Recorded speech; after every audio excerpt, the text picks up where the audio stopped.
Magandang araw po sa mahal kong followers. Si Doc Willie po to. Meron akong 10 lessons sa inyo. Makakatulong tong video para makaiwas sa cancer at magamot ang cancer. Ikwento ko lang ng madali yung nararamdaman ko. Meron po akong sarcoma stage 4. So medyo malala siya. Stage 4 kasi medyo may kalat sa buto at may kalat sa baga. May tubig din konti sa baga ko. Gaano kalaki ang bukol? Ganito po kalaki ang bukol. 13 cm by 10 cm. Hindi po siya nawawala, nandun pa rin. Ang ginagamot lang natin sa chemo at itong mga immunotherapy, targeted therapy, ang ginagamot lang yung paglaki nito. So, control na lang ang habol sa akin. Hindi na rin pwede surgery kasi itong ganitong kalaking bukol, nagdikit-dikit na, tumikit sa puso ko, sa esophagus ko, sa inferior vena cava, at marami pang mga organo dinidikitan niya. So, yun po, ganun pong kalaki yun. Ang masasabi ko lang, swerte din ako na punta ako sa Singapore kasi nung andun tayo sa Pilipinas, nagpapagamot ako, hindi po ako gumagaling. Sinabi ko na nga sa inyo dati, kung mga 3 days o 5 days pa ako sa Pilipinas, sa tingin ko patay na ako. Kasi malalang malala na, halos sumisigaw na ako sa sakit sa likod. Pero walang magawa sa sakit. Una-una, nung nandun sa Pilipinas, hindi nila alam, maga na pala ako, may edema ako. So, ang maga ko, alam nyo gaano karami? 20 pounds. Pagpunta ko sa Singapore, tinanggalan ako ng 20 pounds ng tubig. Yun na nagpaginhawa sa akin. Sa Pilipinas, hindi nila na-detect. Kaya mahalaga talaga ang second opinion. So, malungkot ba ako? Malungkot sa malungkot. Wala naman tayong magagawa. Siyempre, mas maikli ang buhay natin kaysa sa inyo. At least, tumagal-tagal naman ako at nasabi ko sa inyo na mahal ko kayo at ginagawa ko to lahat para ma-educate. Diba? Kahit lumalaban sa sakit, ma-educate kayo. Si Doc Lisa, ganyan din, dumadaan sa breast cancer. Pero very positive siya. Mas mild naman konti yung kay Doc Lisa. Ang habol kay Doc Lisa is cure. Mapagaling siya 100%. Yun ang gusto ng doktor. Pero yung akin, ang habol lang ay control. Makontrol na yung palaki, paglaki ng bukol, mapahaba lang konti ang buhay natin. Happy na po ako. Total, sa edad kong to, senior citizen, yun pa rin po. So, 10 lessons para sa inyo. Tandaan nyo to ha. Number 1, back pain ang sintomas ko. Kahit i-check nyo sa Google, sa AI, kahit magtanong kayo sa doktor, bihira ang back pain na senyales ng cancer. Ang senyales ng cancer, yung dumudugo sa matres, may bukol sa breast, nagbago yung dumi, may mole, nunal na malaki, yung medyo obvious. Pero yung back pain, sino makakaisip na masakit lang ang likod, cancer na pala. Dumikit na kasi itong bukol sa likod ko, sa buto. Napakasakit po. Sumisigaw ako sa sakit dati. So number 1, huwag baliwalain ng back pain. Kailangan i-check. Number 2 lesson.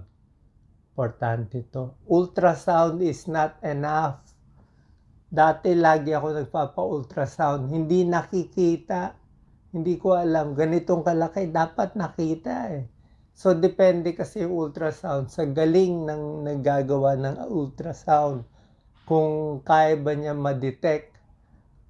Ang kailangan talaga ay CT scan or MRI. Pag CT scan or MRI, huli talaga yung bukol. Pero pag ultrasound niya na madalas na ginagawa, nalusutan ako sa ultrasound. Number 3, syempre, huwag magtatago sa doktor. Oras na malaman na, wala na talagang hintay-hintayan pa. Punta na agad sa doktor, gawin na agad. talaga yung dapat gawin. Kaya huwag mo na ma-depress. Yung iba nagtatago sa doktor, nadidepress ng mga 2 buwan. Paano kung may bukol ka sa breast? Ang bilis kumalat niyan, ang bilis lumaki niyan. Kung mga cervical cancer sa kwelyo ng matres, ang bilis din lumaki niyan. So, kailangan check agad. Pag may bukol, tanggal agad. Number 4, mag-second opinion. Hindi naman Diyos ang doktor, hindi pareho ang kagalingan ng doktor. Hindi rin pareho ang eksperto ng doktor. Kaya hindi ko rin man masisi yung mga doktor na tumingin sa akin, siguro mga 8 sila, na hindi na-detect yung sakit kong, yung dami ng 20 pounds ng tubig pala, nakatago lang. Yun na lumulunod sa akin. Dito sa Singapore, ang bilis nila. Unang araw pa lang, pinaihi na ako. Siguro mga sa loob na 5 araw, tanggal yung 20 pounds na tubig na ginhawahan na ako. Number 5, problema nyo, sasabihin nyo, pera. Pero, hindi dapat ganun ang pag-isip Kasi may PhilHealth naman tayo. Malaki na rin inaawas ng PhilHealth. Kung breast cancer, covered na sa PhilHealth. So, may PhilHealth, pwede pumunta sa mga politiko. Konting kulit lang sa mga politiko, magbibigay yan. May mga guarantee letter. Pumunta sa government hospital. Huwag matakot. Para po sa inyo itong video. Para hindi sayang yung sakit ko. Mapagaling ko man mga 1-2 Pilipino, masaya na ako. Number 6, pag sinabi ng doktor, chemotherapy o surgery, pwede kayo mag-second opinion, pero pumayag kayo. Huwag matakot. Una-una sa breast cancer, sa biopsy, huwag matakot. Kasi pag hindi binayopsy, walang gamutan. Hindi alam, cancer ba, hindi. Si Doc Lisa na biopsy agad. Paglabas ng biopsy, invasive ductal cancer, huli agad. Diba? Chemotherapy para hindi na kumalat yung cancer. Kinokontrol na yung cancer para hindi kumalat. Kasi yung mga breast cancer at ibang cancer, pag kumalat sa buto, mahirap na habulin. Kumalat sa utak, kumalat sa liver, kung ano nung parte ng katawan. Okay? Number 7, para lumakas, lalo na sa cancer patient, pilitin magpahinga at matulog. Buong hapon, higa-higa lang, tulog lang kayo. Yan din panlaban natin. Huwag magpapagod. Kasi during cancer treatment, lalo na pag chemotherapy, talaga ang chemotherapy kasi pinapatay niya ang bad cell, napapatay din niya ang good cells. Kaya nangihina tayo. So, kailangan magpahinga, matulog, makakuha ng lakas. Number 8, kailangan kumain ng sapat. Hindi pwede hindi kakain. Yan ang pagkakamali ko. Kasi nagkikimo ako dati, walang lasa. Lasang bakal. Hindi ko malunod kung bumili ako ng Wendy's Hindi ko makagat. Makagat ko man, parang gusto ko isuka. Kaya 3 days ako hindi gaano kumain. On the 4th day na hospital na ako. Dahil nga sa hindi pagkain. So, pilitin kumain kung anong gusto nyo. Kung matamis ang gusto nyong kainin, okay muna yan.